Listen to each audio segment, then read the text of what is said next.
108,3 FM MS Radio Spreading Love and Hits. Sahabat MS, seperti yang saya sudah informasikan untuk kamu sebelumnya, kalau sore hari ini kita akan ada Radio Talk bersama dengan Ibu Wakil Wali Kota Palu, dan beliau sudah hadir di studio sore hari ini, dan saya bersama dengan produser saya Zafa. Selamat sore Ibu, apa kabar? Selamat sore, alhamdulillah. Assalamualaikum warahmatullahi wabarakatuh. Kabar baik. Waalaikumsalam. Dan Ibu, terima kasih banyak untuk waktunya Ibu. Ya. Saya yakin Ibu sangat sibuk. Ya. Dan ini adalah sebelumnya kita sempat bertemu Bu ya. Ya. Pada saat itu Ibu masih menjabat sebagai Kepala Dinas Kesehatan Provinsi Sulawesi Tengah. Ya. Dan kita juga masih membahas pada saat itu tentang COVID-19. Ya. Dan sore hari ini masih tentang pandemi COVID-19 juga, dengan tema pemanfaatan kapasitas relawan kesehatan Nagasi untuk penanganan krisis kesehatan pandemi COVID-19 gelombang kedua gelombang kedua yang mulai di bulan April tahun ini Bu ya. Dan tapi pertama-tama sebelum kita ngobrol lebih lanjut tentang hal ini, atas nama manajemen dan juga seluruh kru MS Radio mau mengucapkan selamat ulang tahun untuk Ibu Dr. Reni. Terima kasih. Dan Ibu berulang tahun hari ini, Ibu bisa nggak di-share kepada kita apa sih yang menjadi doa dan juga harapan dari Ibu Reni biar menjadi doa kita bersama juga nih Bu. Silakan. Terima kasih khusus untuk pandemi ya. Dan juga ulang tahun Ibu hari ini Bu. iya. Aduh, terima kasih banyak ucapannya. Yang paling saya harapkan adalah mohon doanya supaya saya sehat-sehat terus, panjang umur, dan selalu dalam lindungan Allah Subhanahu wa taala selama bertugas mendampingi Pak Wali Kota di dalam menjalankan roda pemerintahan Kota Palu yang kita cintai bersama ini. Saya kira itu harapan yang paling saya harapkan ya. Baik, sekali lagi selamat ulang tahun Ibu, dan sahabat MS, selama 1 jam ke depan kita akan ngobrol sekali lagi tentang pemanfaatan kapasitas relawan kesehatan Nagasi untuk penanganan krisis kesehatan pandemi COVID-19 gelombang kedua. Dan sebentar akan ada juga himbauan dari Ibu tentang kasus yang sudah masuk di Indonesia, makanya jangan kemana-mana. Dan jangan lupa, untuk kamu yang punya pertanyaan silakan telepon di 0813 30.983 dan bisa melalui WhatsApp di 081 90 10 10 983. Sebuah kerjasama dengan Pusat Kebijakan dan Manajemen Kesehatan Fakultas Kesehatan Masyarakat dan Keperawatan dari Universitas Gadjah Mada, bekerja sama dengan Dinas Kesehatan Provinsi Sulawesi Tengah, juga Caritas Germany dan MS Radio. Baik, sore hari ini Bu, ada beberapa pertanyaan yang sudah masuk. Dan untuk sahabat MS juga yang masih mau kirim pertanyaan, silakan melalui WhatsApp di 0819 10 10 983 atau langsung bertanya dengan narasumber sore hari ini di telepon 0813 30.983. Ibu Dr. Reni sebagai inisiator relawan Nagasi Kota Palu, bisa diceritakan kepada sahabat MS apa yang menjadi niatan Ibu nih sebagai inisiasi untuk membentuk relawan Nagasi di Kota Palu. Silakan Bu. Terima kasih Mbak.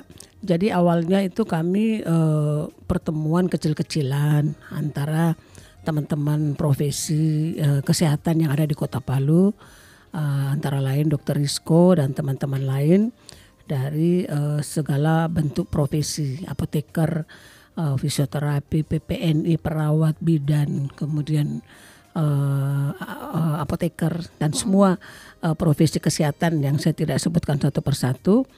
Nah pada saat itu saya melihat mereka respon sekali terhadap bagaimana untuk menanggulangi pandemi COVID yang ada di Kota Palu. Kita tahu pada saat bulan April itu mulai naik, tetapi dia mulai naik terus Juni. Kemudian pada saat itu teman-teman tim Nagasi ini sangat respect sekali dan sangat respon cepat, sehingga kami hanya punya waktu 1 minggu sehingga sudah terbentuk. Walaupun memang pada awalnya itu banyak kekurangan-kekurangan, tetapi pada saat itu kita langsung berinisiatif, teman-teman profesi kesehatan itu membuat semacam WhatsApp untuk di masing-masing kecamatan, dan kemudian kita mengundang Pak Camat untuk kita berkoordinasi sehingga nanti Pak Camat itu adalah komandan yang ada di setiap kecamatan. Kenapa kita bikin seperti ini? Karena saya melihat bahwa pandemi COVID itu tidak bisa hanya kita laksanakan sendiri, pemerintah kota maupun dinas kesehatan atau teman-teman kesehatan yang ada puskesmas. Ini harusnya kita berkolaborasi bersama-sama dengan seluruh elemen masyarakat, baik TNI Polri dan semua yang ada di baik kelurahan sampai ke RT RW. Nah itu barangkali awalnya begitu Mbak. Ya. Baik. Kalau yang sepengetahuan saya Nagasi ini diambil dari bahasa Kaili Bu ya? Ya. Artinya apa tuh Bu? Ya, jadi Nagasi itu kalau kita bisa bahasa Kaili cepat tanggap begitu ya Bu? Ya. Jadi kita inginnya kemarin itu cepat tanggap dan tepat. Ya. Dan ini maksudnya juga diharapkan bisa cepat merespon masyarakat Kota Palu yang membutuhkan pertolongan untuk menangani kasus COVID-19. Ya. Dan untuk gelombang kedua ini berarti untuk Kota Palu itu mulainya di bulan April Ibu ya? Ya. Jadi alhamdulillah gelombang kedua insya Allah kita sudah lewati insya Allah. Dan kita sekarang sudah mengantisipasi untuk gelombang, mudah-mudahan tidak ada di Kota Palu gelombang ketiga. Karena kita tahu bahwa kemarin sore itu Bapak Menteri Kesehatan itu sudah mulai menyampaikan bahwa ternyata virus Omikron itu sudah mulai ada di Indonesia. Nah sekarang kami dengan teman-teman dinas kesehatan sudah mengantisipasi rapat kemarin dari 2 minggu kemarin untuk mengantisipasi supaya gelombang ketiga ini kita berharap tidak ada. Kalau toh dia ada 0, sekian persen saja supaya kita tidak terlalu stres dengan keadaan pandemi COVID ini. Ya. Baik. Yang bisa diartikan kita sudah bisa lebih siap lagi Bu ya untuk menghadapi kasus yang baru ini di Indonesia. Mudah-mudahan tidak begitu menyebar begitu luas seperti kasus sebelumnya. Dan wah ini banyak banget yang sudah kirim pertanyaannya Bu, baik melalui Instagram maupun WhatsApp. Dan untuk kamu yang mau telepon juga bisa ya di 0813 30 983. Sebelum pertanyaan dari sahabat MS saya bacakan, ada juga pertanyaan di sini yang sudah disiapkan oleh produser saya Zafa. Ibu, ini tentang relawan Nagasi. Selama masa pandemi COVID ini ada berapa banyak relawan yang sudah terbentuk atau yang sudah diketahui oleh masyarakat? Dan apa yang mereka kerjakan, Bu? Ya. Terima kasih. Jadi relawan Nagasi ini kalau tidak salah saya ingat memang jumlahnya 100 yang terdaftar dengan kami. Tetapi kalau kita melihat di lapangan itu lebih sebenarnya. Ya, jadi banyak sekali relawan-relawan yang sangat membantu kami pada saat pandemi COVID di gelombang kedua itu. Sekali lagi saya atas nama pemerintah kota, pribadi saya dari lubuk hati paling dalam mengucapkan banyak terima kasih kepada adik-adik tim relawan Nagasi yang tidak bisa saya sebutkan satu persatu. Nah sekarang di dalam pelaksanaan itu kenapa kami merasa sangat terbantu, karena memang relawan Nagasi ini kerjanya tanpa pamrih. Jadi mereka begitu mendapatkan pasien ini langsung di dalam WhatsApp itu Pak Lurah, Pak Camat, kemudian Pak RT, Pak RW, kemudian Satgas COVID itu juga cepat ada di sini. Kemudian langsung kita membawakan obat. Kemudian dari Dinas Sosial juga pada saat itu langsung tahu bahwa ternyata langsung kita bawakan sembako.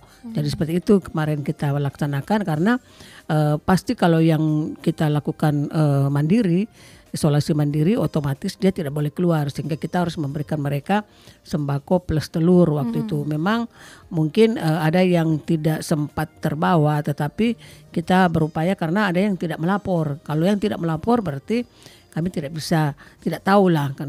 Tetapi kami berusaha semuanya kemarin lewat tim Nagasi ini, mereka cepat dan tepat untuk segera diberikan kalau memang perlu pengobatan, kalau tidak harus dirujuk ke rumah sakit, kita langsung mengarahkan ke rumah sakit mana yang kosong.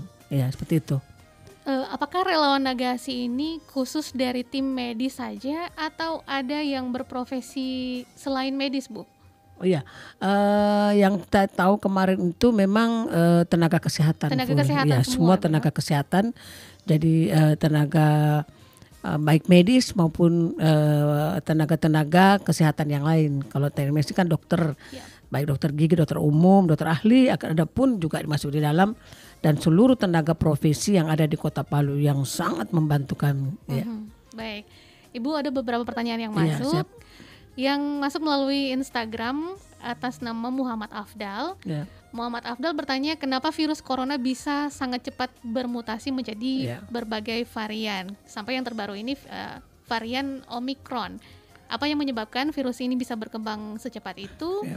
Dan kenapa berbeda dengan virus yang lain? Dia memberikan contoh virus HIV/AIDS yang sampai saat ini, walaupun sudah sekian lama, belum ada informasi mengalami mutasi. Ya. Silakan, Ya. Bu.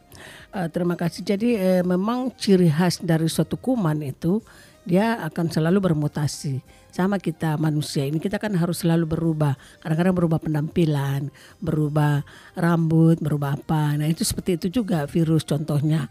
Dan kenapa seperti itu? Memang karakteristik mereka seperti itu.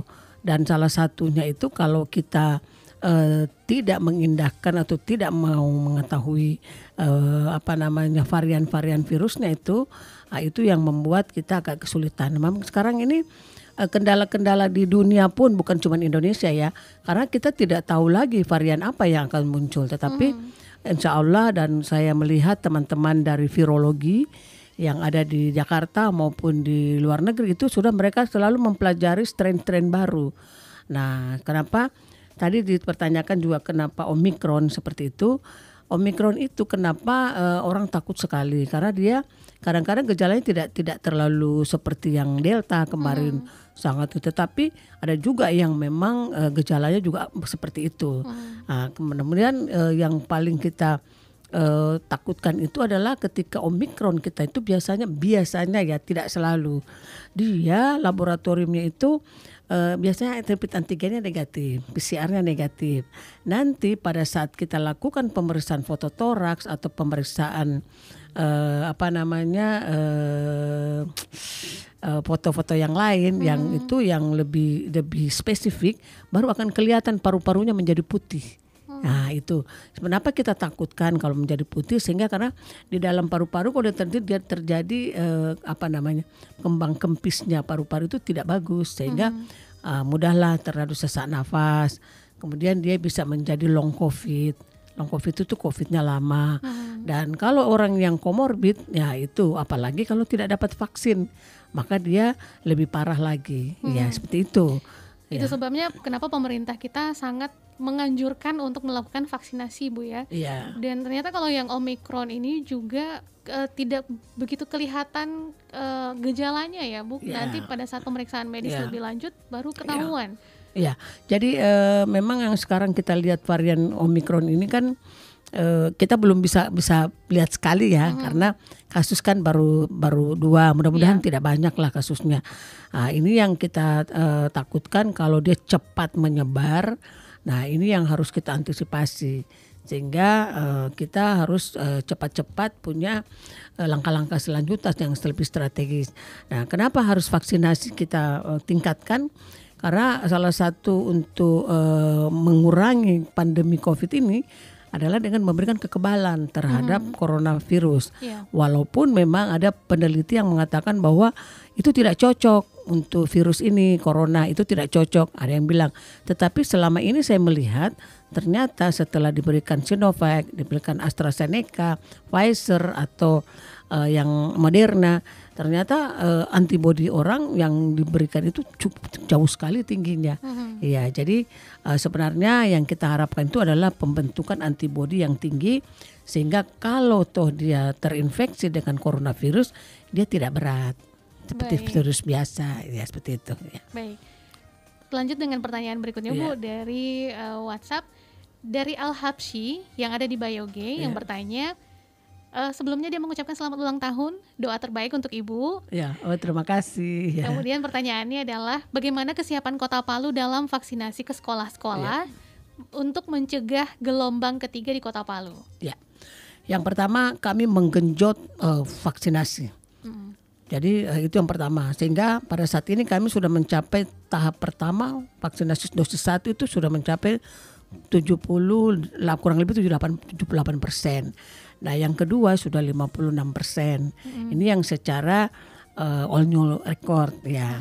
Kemudian yang kedua kita lansia. Lansia ini kenapa kita harus genjot juga karena mereka itu dengan komorbid. Rata-rata lansia itu dengan penyakit bawaan. Sehingga kita harus menggenjot sekarang para lansia. Nah, cara-cara kami untuk melaksanakan, kami sekarang lansia itu door to door. Nah, sekarang kedua untuk yang vaksinasi 1-2 untuk yang masyarakat umum itu kita buka di puskesmas selama setiap hari sampai hari Minggu. Jadi Senin sampai Minggu kita buka dari jam 8 sampai jam 12 itu kita mengantisipasi. Jadi kalau ada masyarakat yang mau divaksin silahkan untuk datang ke puskesmas yang ada di wilayah Kota Palu itu untuk diberikan vaksin dari Senin sampai Minggu. Jadi setiap kita hari. ya dari jam 8 sampai jam 12. Baik. Kemudian kita tinggal menunggu sekarang kita sudah siap untuk vaksinasi anak sekolah yang 6 sampai 11 tahun. Iya. Namun sayangnya petunjuk teknis kemarin itu baru 11 provinsi diprioritaskan dulu. Ya kita Kota Palu dan mungkin Sulawesi Tengah itu mungkin berikutnya setelah yang 11 ini. 11 yang diprioritaskan. Ya, dari 11 provinsi yang memang mungkin cakupan pandeminya ini masih tinggi sekali. Baik. Sehingga mereka mengupayakan anak sekolah ke situ dulu. Ya. Baik. Ibu, sudah ada berapa persentase kira-kira masyarakat Kota Palu yang sudah divaksinasi? Bagaimana? Persentase jumlah masyarakat Kota Palu yang sudah divaksin Ya. untuk Jadi sekarang? kalau jumlahnya itu sekarang kalau persentase kan kita punya jumlah penduduk 370 ya. Baik. Jadi 77% dari 370 77%. itu yang sudah divaksin di luar yang divaksinasi oleh bayi kan belum boleh. Iya. Ya. Tapi ibu hamil sudah boleh. Jadi kita vaksin 1 77%, vaksin 2 itu 56%. Dan lansia ini kita baru berada di posisi 43%. Baik. Ya, itu yang data beberapa hari lalu ya. Baik. Sehingga kita harus menggenjot lagi. Iya, Ya. sehingga bisa menciptakan herd immunity untuk masyarakat kita ya Bu. Baik, masih akan lanjut lagi sahabat MS. Selamat sore sahabat MS, untuk kamu yang baru saja mendengarkan MS Radio. Saat ini kamu mendengarkan Radio Talk bersama dengan narasumber sore hari ini Dr. Reni Alamajido SP PKMKes sebagai inisiator relawan Nagasi Kota Palu. Dan Radio Talk ini adalah kerjasama dengan Pusat Kebijakan dan Manajemen Kesehatan Fakultas Kesehatan Masyarakat dan Keperawatan Universitas Gadjah Mada, Caritas Germany, Dinas Kesehatan Provinsi Sulawesi Tengah, dan juga MS Radio. Dan sore ini membahas tentang pemanfaatan kapasitas relawan kesehatan Nagasi untuk penanganan krisis kesehatan pandemi COVID-19 gelombang kedua. Nagasi ini diambil dari kata bahasa Kaili yang artinya cepat, dengan ini sebagai sebagai semangat dari tim relawan Nagasi untuk bisa cepat tanggap menangani kasus COVID-19 yang ada di Kota Palu. Dan sahabat MS, untuk kamu yang mau bertanya silakan ya via telepon sekali lagi di 0813 30.983 atau melalui WhatsApp di 081901010983. Baik, Ibu, selanjutnya tentang relawan Nagasi. Relawan Nagasi ini apa saja pencapaiannya yang selama ini yang sudah berjalan, kemudian wilayah kerja relawan Nagasi itu ada di mana saja, Bu? Ya. Silakan. Ya, terima kasih. Yang pertama itu kalau dokter tentu dia memeriksa pasien lewat virtual.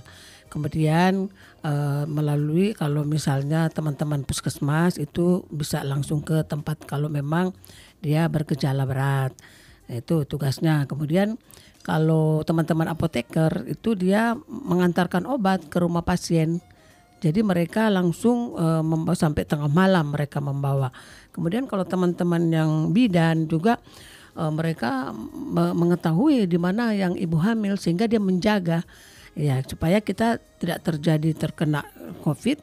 Yang kedua dia kalau dia kena COVID kita harus cepat bawa ke rumah sakit. Itu yang kita antisipasi kemarin. Kemudian yang ketiga teman-teman bidan fisioterapi. Fisioterapi itu juga waktu pada saat pandemi karena pada saat itu memang kita tidak agak sangat kesulitan dengan O2 sehingga teman-teman fisioterapi itu mereka langsung menyampaikan, Bu dokter saya bisa melatih pernafasan sehingga mereka tidak terlalu butuh O2, tidak terlalu bergantung pada O2.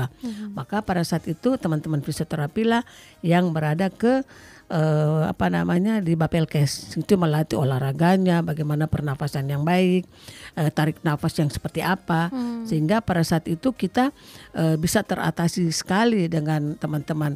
Walaupun memang teman-teman profesi kesehatan seperti SKM itu juga cukup membantu kami untuk di dalam pelaksanaan administrasinya. Mereka sangat antusias membantu kami terhadap bagaimana bisa melaksanakan kepada pandemi pasien COVID ini. Kemudian mereka itu berada di mana? Jadi berada di wilayah kecamatan, 8 kecamatan. Karena berdasarkan wilayah puskesmas. Di mana wilayah puskesmas yang ada, maka mereka berada di situ. Oleh karenanya kami membuat WhatsApp itu di masing-masing kecamatan, sehingga ketika yang berada di wilayah puskesmas Kamonji, maka dia wilayahnya apa.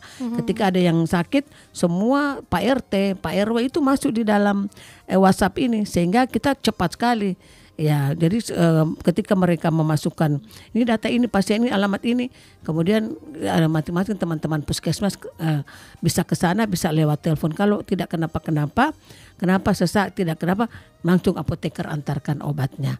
Kemudian juga dari dinas sosial juga kita kontak bahwa ini ada pasien di sana yang isolasi mandiri, tidak bisa keluar, sehingga mereka bisa membawa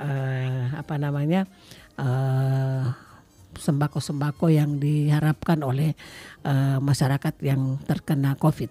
Ya.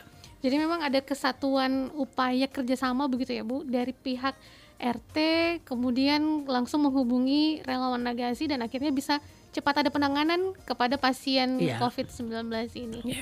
Baik. Selanjutnya Bu, ada pertanyaan dari Melin yang ada di Setiabudi. Beliau menyatakan mau menyampaikan kekhawatirannya karena banyak sekali masyarakat Kota Palu yang sekarang sudah tidak menerapkan protokol kesehatan. Bagaimana pandangan Ibu tentang hal ini? Kekhawatiran terhadap masyarakat yang tidak lagi menerapkan protokol kesehatan. Oh iya, jadi masyarakat sebenarnya tidak perlu khawatir karena sekarang kami ini kan RT RW itu sudah bekerja secara optimal insya Allah, dan kemudian kita sekarang sudah mengantisipasi lagi. Tapi kita tetap berharap supaya masyarakat itu harus disiplin terhadap 5M.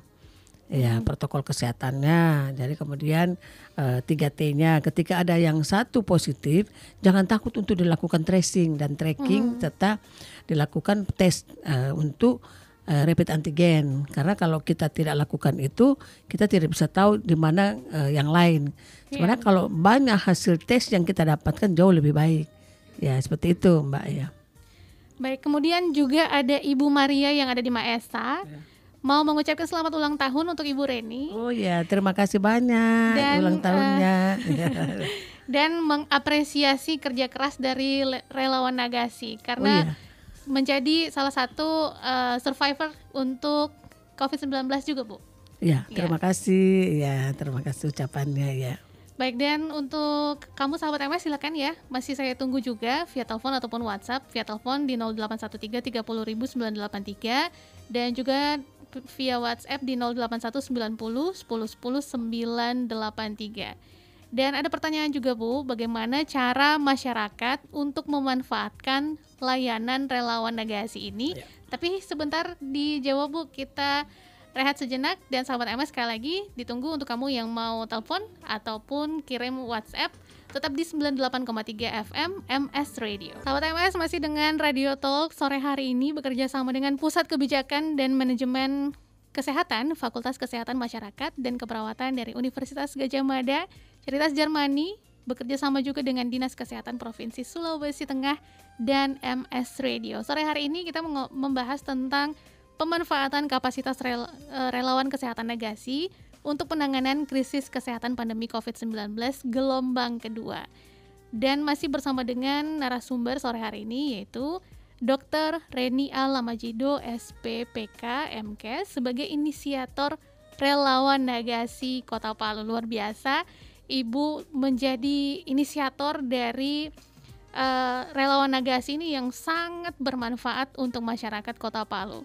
Ada juga pertanyaan Bu yang masuk tentang bagaimana masyarakat bisa mengakses relawan Nagasi ini. Ya. Silakan. Terima kasih. Yang pertama aksesnya itu adalah via WhatsApp. Via WhatsApp. Jadi sehingga nanti WhatsApp itu ada di Pak RT, Pak RW, kemudian Pak Lurah, Pak Camat. Nanti itu ketika kasus mulai naik lagi, maka kita akan men-share WhatsApp itu, sehingga masyarakat di masing-masing kecamatan itu bisa masuk di dalam WhatsApp itu, WhatsApp Nagasi namanya. Baik. Nanti di masing-masing kecamatan itu akan Pak Camat koordinatornya yang akan mengetahui bahwa ternyata di kelurahan ini atau khususnya di alamat ini langsung bisa dimasukkan. Jadi untuk sekarang ya karena kasusnya juga tidak terlalu banyak, masih kita kan mudah-mudahan masih tetap nanti 0,2% kemarin ini kasus, sehingga bor rumah sakit bed occupancy rate-nya itu berkisar 0,2%. Berarti kalau ada pasien satu saja dari seluruh rumah sakit yang ada di Kota Palu. Sehingga kita sekarang ini nanti akan men-share lagi kepada Pak Camat dan Pak Lurah supaya bisa melakukan kepada masyarakat bahwa kalau ada yang COVID-nya positif itu akan sudah langsung kita atasi, kita laksanakan. Kemudian tidak usah takut, akan ada puskesmas yang bertanggung jawab. Karena yang memeriksakan positifnya pasien terhadap COVID itu ada puskesmas. Maka nanti puskesmas yang akan mengirim di grup itu. Di sini ada pasien ini. Jadi Bapak Ibu tidak usah terlalu cemas. Nanti kami akan sampaikan kembali, dan memang kami sudah rapat dengan seluruh kepala puskesmas bahwa sudah harus antisipasi sekarang, dan ketika ada yang positif maka itu langsung tersebar di dalam masing-masing WhatsApp per kecamatan. Jadi WhatsApp Nagasi namanya. Baik. Per kecamatan, sehingga nanti kita tidak lagi harus masyarakat itu mencari, tidak, pasti pasti puskesmas itu sudah mendapatkan karena dia yang memeriksakan untuk kalau dia kasusnya positif, apakah antigen maka atau dia PCR. Begitu juga ibu hamil. Kalau ada ibu hamil maka mereka akan berusaha untuk melakukan bidan-bidan itu, ibu-ibu bidan itu akan melakukan pendataan, kemudian mengevaluasi kapan mau melahirkan pasien-pasien ini. Sehingga mereka tidak perlu cemas juga untuk yang melahirkan. Kemudian sebelum lain saya ingin menyampaikan terima kasih kepada tim UGM yang sudah menyampaikan ucapan selamat ulang tahun. Terima kasih. Saya kira ini barangkali yang ingin saya sampaikan. Ya. Baik. Lalu juga berarti untuk hal ini relawan Nagasi juga perlu adanya proaktif dari masyarakat untuk menghubungi lebih dulu begitu Ibu ya. Dari RT yang terdekat, kemudian akan lanjut ke grup WhatsApp untuk relawan Nagasi ini ya. Baik. Ibu boleh nggak cerita ke sahabat MS tentang suka dukanya relawan Nagasi ini seperti apa sih Bu? Ya, yang pertama itu suka dukanya dulu ya. Iya, karena kemarin sempat ada kasus oksigen yang susah sekali dicari Bu. Ya. Jadi kemarin itu dukanya kita adalah yang pertama ada masyarakat masih ada, enggak semua ya, masih ada masyarakat yang takut sehingga dia bersembunyi. Sehingga kalau kita melakukan untuk melaksanakan tracing untuk pemeriksaan tes rapid antigen, mereka tidak mau. Sehingga kita agak kesulitan. Makanya pada saat itu kita mohon bantuan Bapak-bapak TNI Polri untuk membantu kami di lapangan, sehingga masyarakat itu jadi mau. Tetapi kita sudah memberikan mereka edukasi kenapa harus kita lakukan langkah 3T ini supaya tidak menyebar lagi ke tempat lain seperti itu. Duka yang lain itu adalah pada saat itu memang kritis sekali oksigen, sehingga kami harus mencari jalan keluar. Kenapa sih kita harus tergantung dengan oksigen? Nah, sekarang kita membeli lagi alat itu, oksigen konsentrator, baik dinas kesehatan maupun rumah sakit. Sehingga untuk rumah sakit Anutapura, karena itu memang wilayah kami, maka itu kami harus mensupport. Ya, kemudian juga pernah ada obat-obatan, tetapi tidak segetir oksigen pada waktu itu. Dan alhamdulillah pada saat itu teman-teman fisioterapi menyampaikan bahwa Bu Dokter, kalau dia tidak terlalu berat nanti kita bisa latih pernafasan. Alhamdulillah pada saat itu kita tidak terlalu membutuhkan oksigen yang besar, sehingga pada saat itu memang ada hanya 1 minggu 2 minggu kita betul-betul kayak orang butuh oksigen yang sangat besar sekali. Iya. Kemudian yang terakhir itu dukanya juga, kalau ada kita membawa obat atau membawa sembako, mereka tidak buka pintu. ngerasa takut, sehingga pada saat itu Pak Camat yang harus turun tangan, Pak Lurah kemudian melewat halo-halonya mereka bahwa Bapak Ibu tidak perlu takut, kami datang tidak untuk menjustifikasi bahwa apa istilahnya menjusti masyarakat bahwa ini supaya orang lain takut, tetapi kita ingin mau mengobati. Jadi memang itu duka yang paling cukup setengah mati kan ya. Karena memang kemarin itu Bu sempat banyak masyarakat yang mencari oksigen pun di Facebook.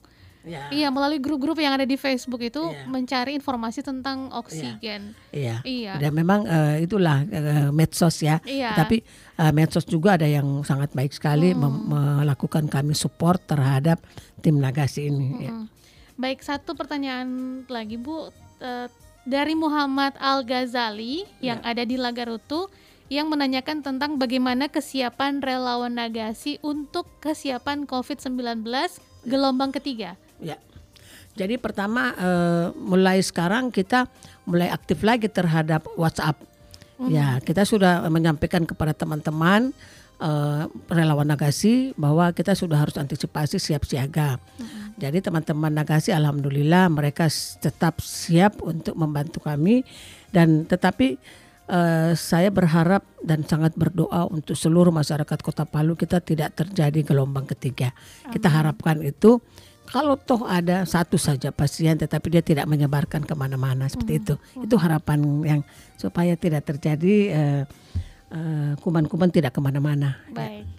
Di segmen terakhir ini kami mengharapkan closing statement dari Ibu sebagai inisiator relawan Nagasi Kota Palu tentang pemanfaatan kapasitas dari relawan kesehatan Nagasi itu sendiri untuk masyarakat, apalagi kita bersiap Ibu ya untuk gelombang ketiga, khususnya untuk masa Natal, libur Natal dan Tahun Baru ke depan. Silakan Bu. Terima kasih. Saya mengucapkan dan saya apresiasi yang sangat tinggi-tingginya kepada tim Nagasi Kota Palu. Dari lubuk hati saya paling dalam secara pribadi dan secara pemerintah Kota Palu, saya mengucapkan banyak terima kasih bantuan terhadap tim Nagasi dan juga kepada tim Universitas Gadjah Mada. Karena kenapa? Kami pada saat itu dalam genting-gentingnya kami juga dibantu bagaimana cara untuk format-format itu sehingga sederhana, jadi tidak menyulitkan teman-teman Nagasi di dalam pelaksanaan di lapangan. Kemudian pada tim Nagasi kita siap bekerja kembali, dan tetapi saya berdoa dalam hati dan seterusnya saya berdoa mudah-mudahan gelombang ketiga tidak ada di Sulawesi Tengah, khususnya juga di Palu, dan khususnya untuk tidak ada di Indonesia. Kemudian saya ingin menghimbau kepada seluruh masyarakat Kota Palu sebagai pemerintah Kota Palu bahwa marilah kita bergandengan tangan untuk tetap melaksanakan protokol kesehatan yang sangat ketat. Jangan melepaskan masker, kemudian tetap mencuci tangan, pakai sabun di air mengalir selama 20 detik, kemudian atau tidak menggunakan hand sanitizer, kemudian menjaga jarak, kemudian menghindari kerumunan, kemudian mengurangi mobilitas kita kepada masyarakat, kepada tempat-tempat yang kita pergi. Khususnya kita tahu bahwa Nataru libur ini cukup panjang sehingga kita sebaiknya di rumah saja karena televisi masih banyak di rumah yang kita bisa nonton acara-acaranya. Ya, banyak di rumah. Yang terakhir saya ingin juga kepada masyarakat 3T, jangan takut untuk dilakukan tracking, kemudian testing dan treatment. Karena semakin banyak kita lakukan testing, maka akan jauh lebih bagus kita punya penyerapan terhadap pasien-pasien yang kalau memang ada. Kemudian juga saya ucapkan terima kasih kepada MS Radio yang sudah memberikan waktu kepada saya. Terima kasih banyak. Sekali lagi saya ucapkan terima kasih dari lubuk hati saya paling dalam kepada tim Nagasi. Semangat. Kita harus bersiap untuk menjadi Palu sehat. Terima kasih. Assalamualaikum warahmatullahi wabarakatuh. Waalaikumsalam. Baik sahabat MS, demikian Radio Talk sore hari ini bersama dengan Dr. Eni Alamajido SPPKMK sebagai inisiator relawan Nagasi Kota Palu. Dan juga terima kasih untuk kamu yang sudah mendengarkan, yang sudah kirim pesan, pertanyaan melalui WhatsApp ataupun Instagram, dan juga yang tadi menelpon tapi pada saat break ya. Kurang tepat ya. Dan terima kasih sekali lagi untuk kamu sahabat AMS. Sore ini kita sudah selesai untuk Radio Talk tentang pemanfaatan kapasitas relawan kesehatan Negasi untuk penanganan krisis kesehatan pandemi COVID-19 gelombang kedua. Masih ada satu lagi Radio Talk yang akan masih bekerja sama ya dengan Pusat Kebijakan dan Manajemen Kesehatan Fakultas Kesehatan Masyarakat dan Keperawatan UGM, Caritas Germany, Dinas Kesehatan Provinsi Sulawesi Tengah, dan juga MS Radio. Sekali lagi terima kasih banyak untuk Ibu, sukses selalu juga dengan tanggung jawab dengan amanah sebagai wakil wali kota Palu. Amin ya rabbal alamin. Dan juga sekali lagi selamat ulang tahun untuk Ibu. Semoga apa yang diharapkan bisa tercapai semuanya. Selamat bertugas Ibu. Terima kasih banyak. Baik sahabat AMS, terima kasih juga untuk kamu, dan saya Rini Kania masih akan kembali untuk kamu di sore hari ini.